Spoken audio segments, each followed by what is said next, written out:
Harlem, New York. It was Thursday evening, September 19th, 1935, approximately 8:15 p.m., when Ellsworth Bumpy Johnson walked up to the entrance of the Cotton Club on West 142nd Street, wearing a navy blue suit that had cost him 3 months' earnings from his policy operations, a crisp white shirt with French cuffs, and shoes polished until they reflected the streetlights like mirrors, dressed as well as any white businessman who frequented Harlem's most famous nightclub, the establishment where Duke Ellington had made his reputation, where Cab Calloway performed, where wealthy white people from downtown Manhattan came to hear black musicians play while being served by black waiters in an establishment that would not, under any circumstances, allow black patrons to sit in the audience and enjoy the entertainment that black artists created. Johnson had come to the Cotton Club that evening because he'd been invited by Jacob Weinstein, a Jewish businessman who operated several legitimate enterprises in Harlem and who'd suggested they meet at the Cotton Club to discuss a business arrangement that required privacy and discretion, a meeting that Weinstein apparently believed could occur despite the Cotton Club's notorious whites-only admission policy, because surely an exception could be made for someone as important as Bumpy Johnson. But Weinstein had been wrong about exceptions being made. As Johnson approached the entrance where a doorman named Thomas Murphy stood checking the faces of everyone who tried to enter and making instant decisions about who belonged in the Cotton Club and who didn't, Murphy stepped directly into Johnson's path, blocking the door with his substantial body, and said in a voice that carried across the sidewalk to the other people waiting to enter, "Where do you think you're going, boy? This club is for white patrons only. We don't serve coloreds here, except as entertainers and staff. You need to get back to Harlem where you belong and stop trying to go places you're not wanted. Now move along before I call the police and have you arrested for loitering." Johnson stopped walking, looked at Murphy's face, saw the absolute certainty there that a doorman at the Cotton Club had the authority and the social backing to turn away any colored person, regardless of who they were or what they'd accomplished, and Johnson understood immediately what was happening. The insult wasn't about Johnson personally. Murphy probably didn't even know who Johnson was, didn't recognize one of the most powerful criminals in Harlem standing in front of him. The insult was about race, about the fundamental assumption built into establishments like the Cotton Club that white people could come to Harlem to be entertained by black musicians and served by black staff, while simultaneously excluding black patrons from the audience, that white people could profit from black culture while maintaining absolute segregation that ensured black people remained servants and performers but never equals sharing the same spaces. Behind Johnson, the line of white patrons waiting to enter the club watched this confrontation with expressions ranging from amusement to mild discomfort to approval, waiting to see whether this well-dressed colored man would make trouble or would accept his dismissal quietly the way colored people were supposed to accept being told they didn't belong in white spaces. Johnson could feel their eyes on his back, could hear a few murmured comments about uppity coloreds and knowing their place, and he understood that arguing with Murphy would accomplish nothing except giving these white patrons entertainment at his expense, would result in police being called and Johnson being arrested or beaten or both, would become a story they'd tell their friends about the colored man who'd tried to force his way into the Cotton Club and had been properly dealt with by the authorities. So Johnson did something that required more self-control than most men possessed. He smiled. Not a genuine smile, but the kind of cold, measured expression that suggested he was memorizing Murphy's face and this moment, and would remember both long after Murphy had forgotten this interaction. Johnson held Murphy's gaze for 3 seconds, long enough that Murphy's expression shifted from confident contempt to slight uncertainty as he recognized something in Johnson's eyes that suggested this hadn't ended the way Murphy thought it had ended. Then Johnson nodded once, a gesture that could have meant acceptance or could have meant something else entirely, turned away from the Cotton Club entrance and walked back down West 142nd Street toward Lenox Avenue, his posture erect, his pace unhurried, giving no indication to anyone watching that he'd just been publicly humiliated and dismissed like he was nothing.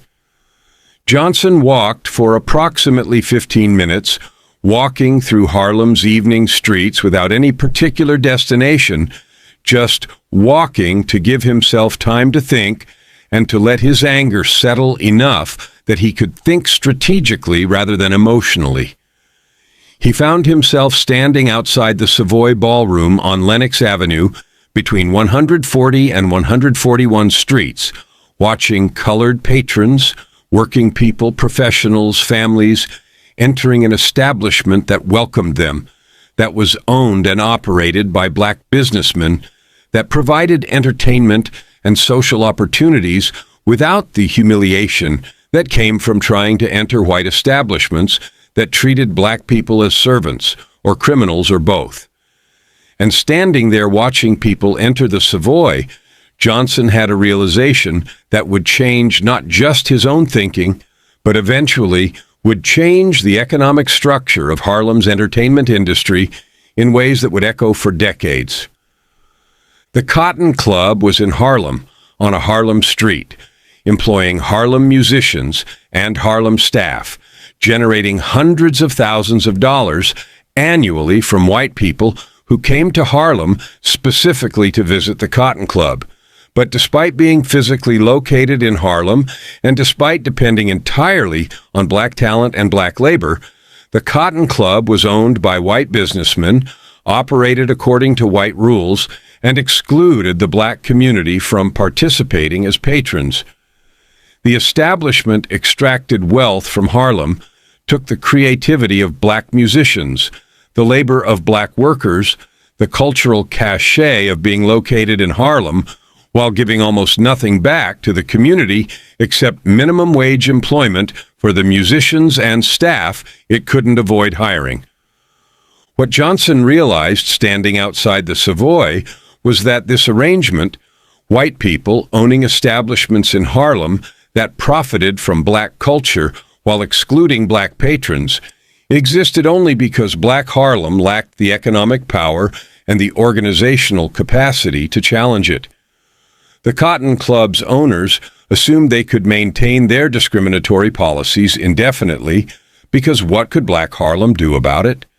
Black patrons couldn't force their way in. Black musicians needed the employment too badly to boycott. Black workers couldn't afford to quit their jobs on principle when jobs were scarce during the Depression. The Cotton Club's owners had calculated correctly that individual black people lacked the power to challenge an established white-owned business that had wealthy white patrons and political connections protecting it.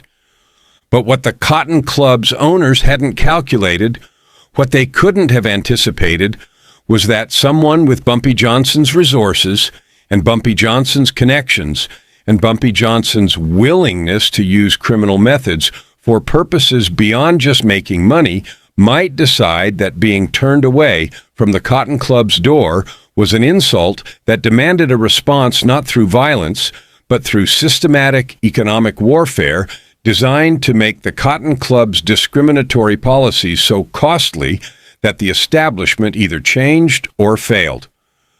Johnson walked to a payphone on the corner of Lenox Avenue and 141st Street and made 3 phone calls that would set everything in motion. The first call was to Theodore Teddy Green, Johnson's attorney and closest advisor. The second call was to Stephanie St. Clair, the queen of policy, who controlled substantial gambling operations throughout Harlem and who'd been Johnson's mentor before Johnson built his own independent organization. The third call was to Adam Clayton Powell Sr., the minister of Abyssinian Baptist Church, who was one of Harlem's most influential, legitimate leaders, and who'd been fighting discrimination for decades, but who'd never had the kind of raw power necessary to actually force white establishments to change, rather than just preaching about how discrimination was morally wrong. By midnight Thursday, Johnson had assembled approximately 15 people in the back room of a speakeasy on 133rd Street. His own top associates, representatives from other black policy operators, union officials who controlled colored workers in service industries, ministers from major Harlem churches, and several black professionals, including doctors and lawyers who'd experienced their own humiliations at white establishments. Johnson stood at the head of the table and described what had happened at the Cotton Club, speaking in his characteristic quiet voice that made people lean forward to hear him. And as he spoke, he watched faces around the table change from curiosity about why they'd been summoned to anger about what Johnson was describing to something that looked like hunger, because they understood that if Bumpy Johnson was assembling this particular group of people, then he was planning something substantial, something that went beyond his personal revenge. "The Cotton Club turned me away tonight," Johnson said, his voice carrying that particular controlled intensity that people who knew him recognized as more dangerous than shouting, "Because I'm colored. The doorman called me boy and told me to get back to Harlem where I belong." The irony, of course, is that the Cotton Club is in Harlem. It's on West 142nd Street, right in the middle of our neighborhood. It employs our musicians, our waiters, our cooks, our cleaning staff. It makes its money from being located in Harlem and from featuring black entertainment. But it won't let black people sit in the audience. It takes everything from us, our talent, our labor, our neighborhood's reputation, and gives us nothing back except minimum wages and the privilege of serving white people who come to Harlem to be entertained by our culture while making sure we understand we're not good enough to share their tables. Johnson paused, letting his words settle, watching the faces around the table. Several people nodded, recognizing their own experiences in what Johnson described, understanding that the Cotton Club's discrimination wasn't unique, but was instead representative of a broader pattern where white people profited from black culture while maintaining strict segregation that ensured black people remained subordinate. "But here's what the Cotton Club's owners don't understand," Johnson continued, his voice dropping even lower, forcing everyone to strain to hear him. "They don't understand that they're vulnerable in ways they haven't considered. The Cotton Club depends on black labor. Every musician, every waiter, every cook, every person who makes that establishment function is colored. The Cotton Club depends on being located in Harlem. Its entire appeal to white downtown patrons is that it offers an exotic experience of coming to a black neighborhood to see black entertainment. And the Cotton Club depends on Harlem tolerating its presence, depends on us not making trouble, not organizing resistance, not using the power we actually have to make operating a discriminatory establishment in our neighborhood so difficult and so expensive that it becomes unsustainable." Johnson stood up now, began pacing behind the table, his intensity building. "So here's what we're going to do. We're going to teach the Cotton Club's owners that extracting wealth from Harlem while insulting Harlem's people carries a cost. We're not going to burn the place down. That would just give them insurance money and sympathy. We're not going to attack their white patrons. That would give police justification to crack down on all of us. Instead, we're going to make operating the Cotton Club so difficult, so expensive, and so problematic that the owners conclude they have two choices. Either they open the Cotton Club to black patrons and end their discriminatory policies, or they sell the establishment to black owners who will operate it as an integrated venue.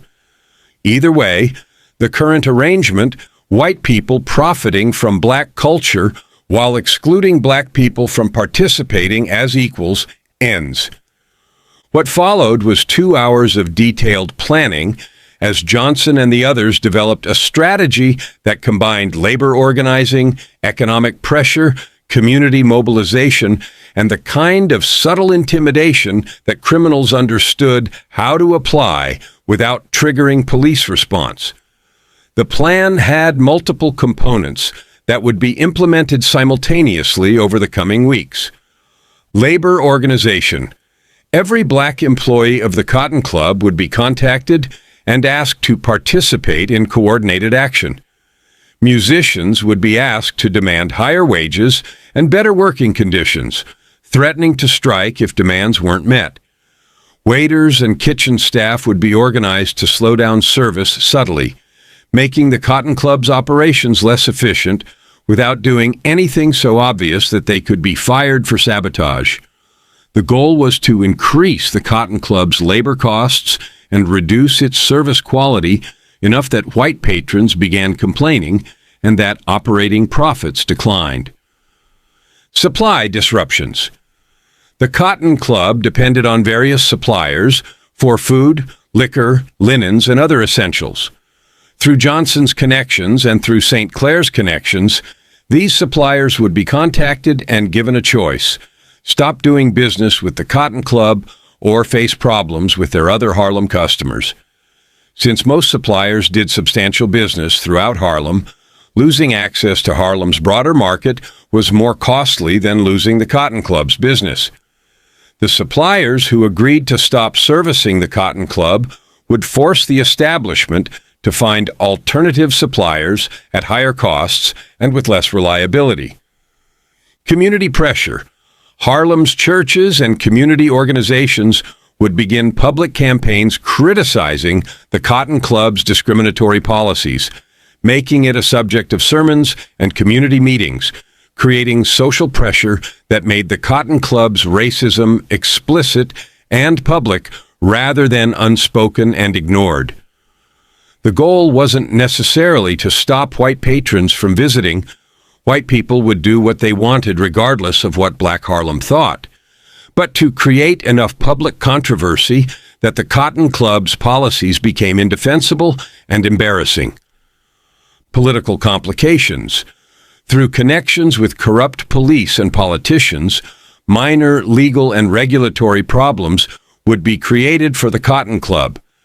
Health inspections would suddenly find violations that required expensive fixes. Fire safety reviews would identify concerns that needed addressing.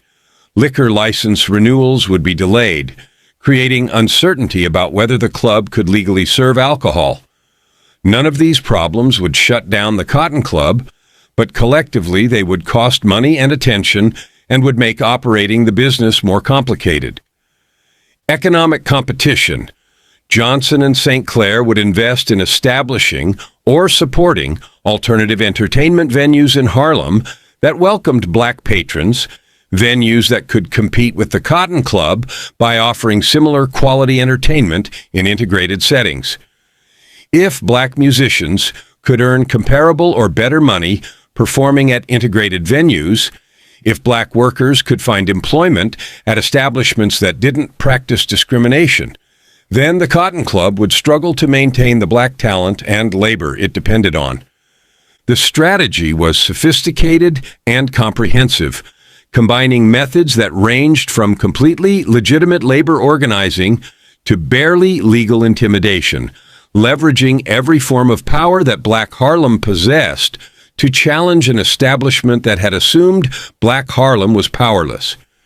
And everyone in that room understood they were participating in something unprecedented, a moment when criminal resources and criminal methods were being weaponized not for personal profit, but for a social goal, when Bumpy Johnson's anger about being turned away from the Cotton Club was being channeled into systematic organizing that could actually change the economic structure of Harlem's entertainment industry.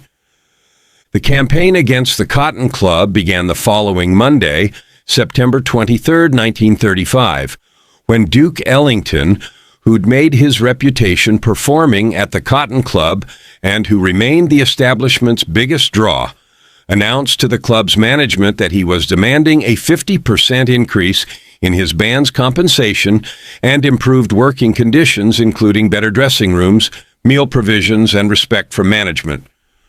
When management refused, pointing out that Ellington had a contract that didn't expire for another 6 months, Ellington responded that contracts could be broken and that he'd received multiple offers from other venues that would pay him substantially more than the Cotton Club was paying.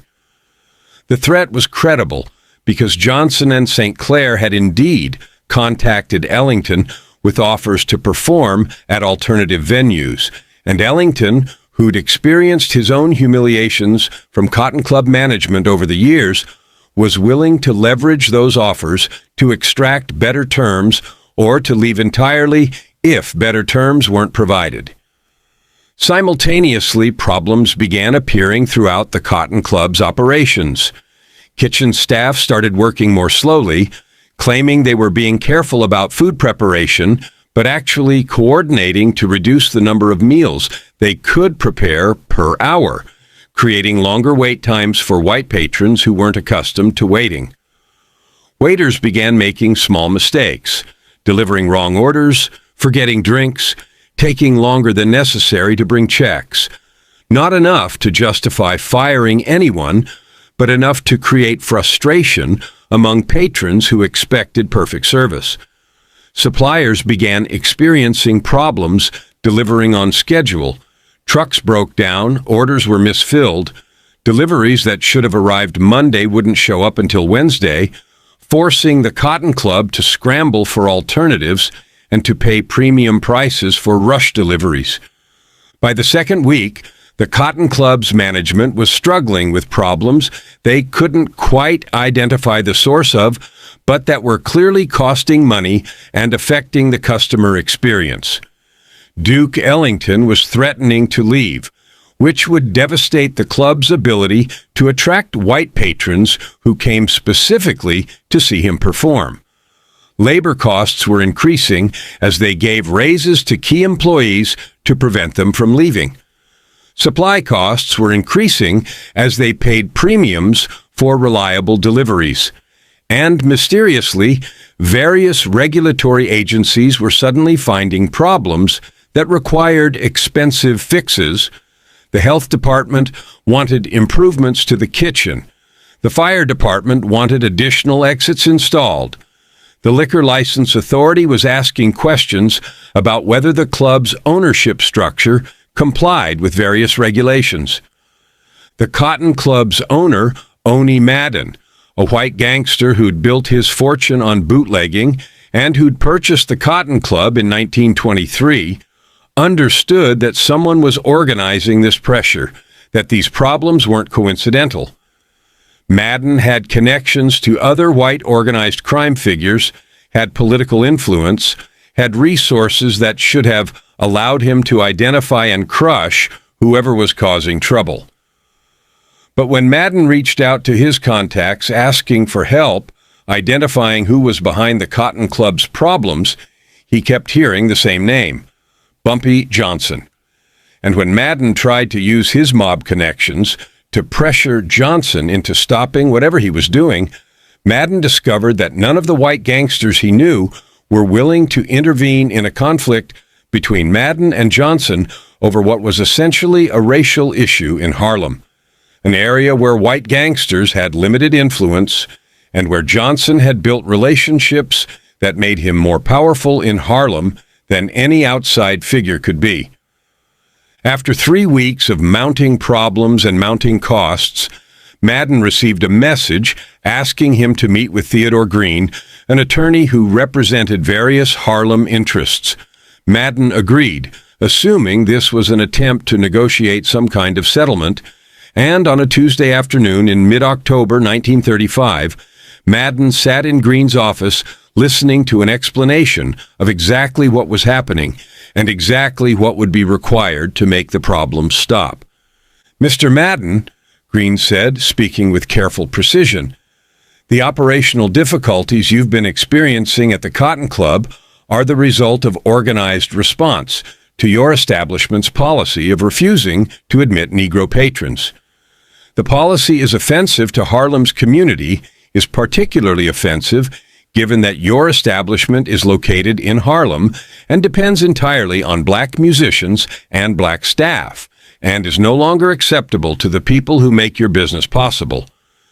The difficulties will continue and will intensify until you announce that the Cotton Club will open its doors to Negro patrons, that colored customers will be welcomed and served with the same courtesy provided to white customers, and that you'll take concrete steps to demonstrate this change is genuine.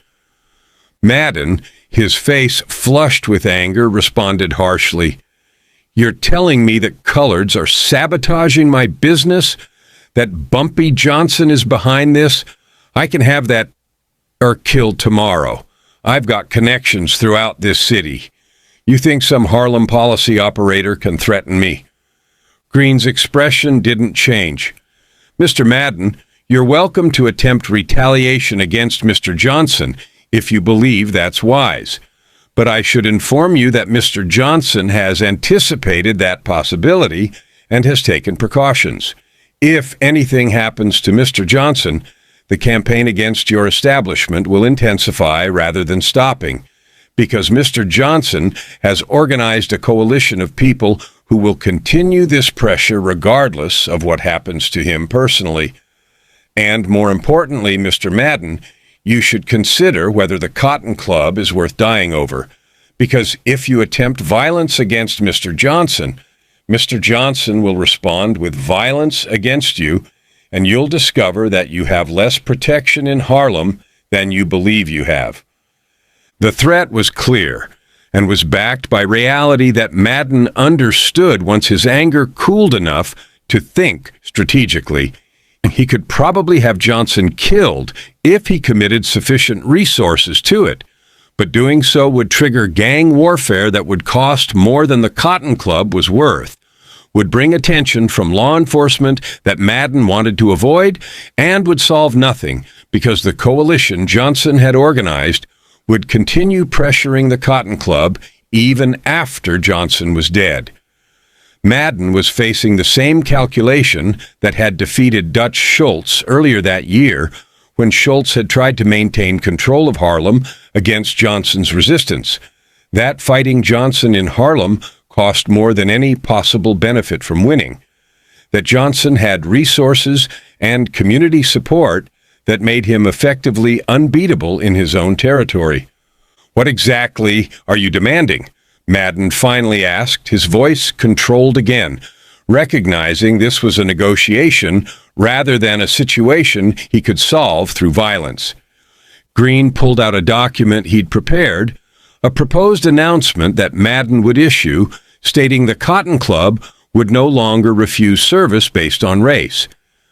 The announcement didn't require Madden to actively recruit black patrons or to make dramatic changes to how the club operated, just required him to publicly commit that colored customers who attempted to enter would be admitted and served rather than being turned away at the door. The announcement would be publicized through Harlem's newspapers and churches, would be verified by having prominent black community members attempt to enter the club and be admitted, and would end the campaign against the Cotton Club if Madden maintained the policy genuinely rather than just issuing false statements while continuing to discriminate in practice. Madden spent another hour negotiating specific language and specific commitments, trying to preserve as much of the Cotton Club's existing character as possible while accepting the fundamental requirement that racial discrimination at the door had to end. Finally, on October 15, 1935, Oni Madden issued a statement announcing that the Cotton Club would welcome patrons regardless of race, that the club's historical policy of admitting only white customers was being changed, that colored customers who wished to attend performances would be admitted and served with courtesy and professionalism. The announcement was met with skepticism from many in Harlem's community who assumed this was merely a public relations gesture that wouldn't translate into actual change. To verify the policy was genuine, Theodore Green organized a test on the evening of October 18, 1935, when a group of well-dressed black professionals, doctors, lawyers, teachers, business people, arrived at the Cotton Club and attempted to enter for the evening's performance. The doorman, who'd presumably been instructed about the policy change, admitted them without incident. They were seated in the audience, were served by waiters, were treated with the same professionalism provided to white patrons, and were able to enjoy Duke Ellington's performance from the audience rather than being excluded while their culture was performed for white people's entertainment. The integration of the Cotton Club sent shockwaves through Harlem. If the Cotton Club, the most famous whites-only establishment in Harlem, could be forced to integrate through organized economic pressure, then the model could be applied to other discriminatory establishments.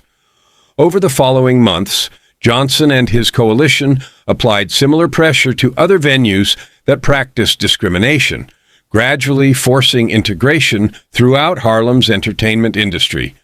Some establishments integrated immediately rather than fighting, understanding that resistance would be costly.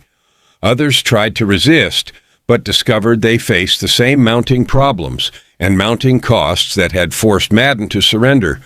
But perhaps more importantly than the immediate victories, what Johnson accomplished after being turned away from the Cotton Club demonstrated something that would influence civil rights organizing for the next 3 decades, that economic power, when organized systematically and applied strategically, could force changes that moral appeals and legal challenges couldn't produce.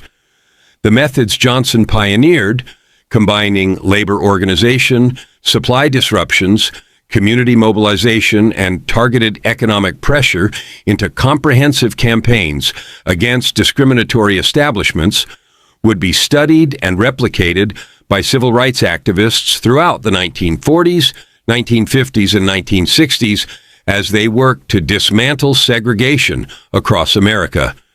And Bumpy Johnson, who'd walked away quietly from the Cotton Club's door on that September evening in 1935, rather than making a scene or resorting to violence, had accomplished something that mattered more than any immediate revenge could have mattered.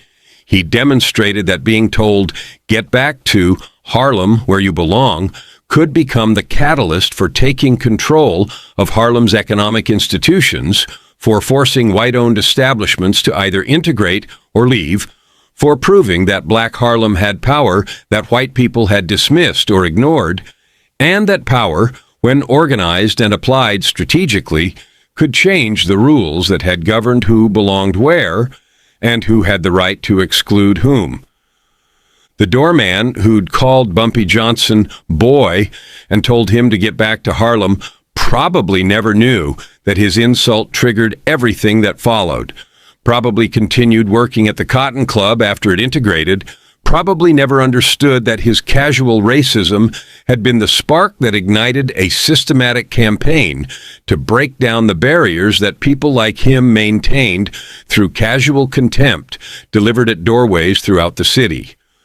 But that insult and Johnson's quiet walk away, followed by strategic organizing that changed Harlem's entertainment landscape, became legend in the community, became a story told to children and grandchildren about how power isn't always about violence or immediate retaliation, but can be about patience and organization and applying pressure until institutions break under the weight of their own contradictions.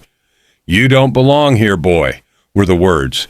And Bumpy Johnson's response, walking away quietly, organizing comprehensively, applying pressure systematically, changing Harlem permanently, proved that belonging isn't something white doormen grant or deny, but is something people with sufficient intelligence and sufficient determination claim for themselves and for their communities.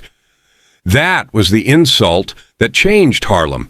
That was the quiet walk away that broke the Cotton Club's color barrier. That was how one man's humiliation became an entire community's victory, not through violence or through destruction, but through the harder work of organizing people and resources toward a goal that required patience and coordination and willingness to maintain pressure until the powerful concluded that maintaining discrimination cost more than abandoning it. The Cotton Club integrated in October 1935 because Bumpy Johnson decided being turned away from its door demanded a response that would matter beyond just his personal satisfaction. And that decision, to respond strategically rather than emotionally, to organize collectively rather than acting individually, to pursue lasting change rather than immediate revenge, established precedents and demonstrated methods that would influence how Black Americans fought for their rights for generations to come.